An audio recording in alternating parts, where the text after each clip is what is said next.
Are you taking the weight loss injection? If you are, you should listen to this. The GLP-1 receptor that the weight loss injection is based on is an ancient receptor that's obviously been in our body since ancient times. And the other thing that's been in our body since ancient times is microbes.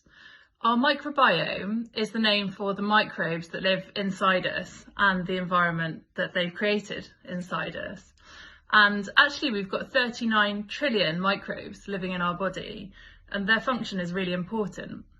One of the functions that they have, of the many, is to stimulate the GLP-1 receptor.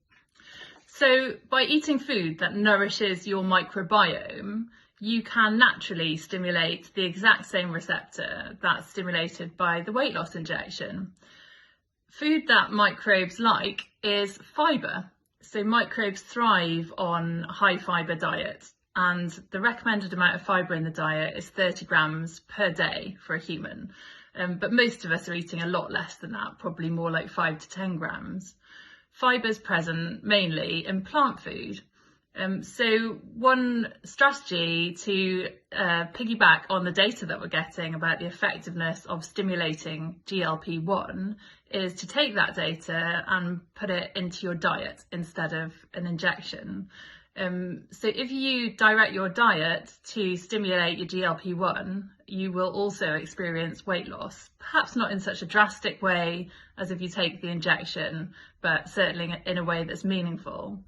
And not only that, but by increasing plant food and making that a high proportion of your diet, you'll also enjoy a really good supply of micronutrients and beneficial compounds that obviously you don't get with things like ultra-processed food, which is low in fibre. So what the weight loss journey of the nation could tell us is that we need to stimulate our GLP-1 naturally.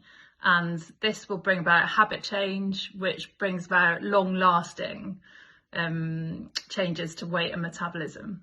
As we know from data that's been published more recently, the weight loss injection falls down on its long-term effectiveness because it's expensive per month, and once we stop taking it, the weight generally tends to go back on. It's just another example of how outsourcing your health to pharmaceutical industry is less of a good idea than changing habits in the way that you eat and the way that you live. The answers generally are in nature, but it's just a question of how we find those in our modern life.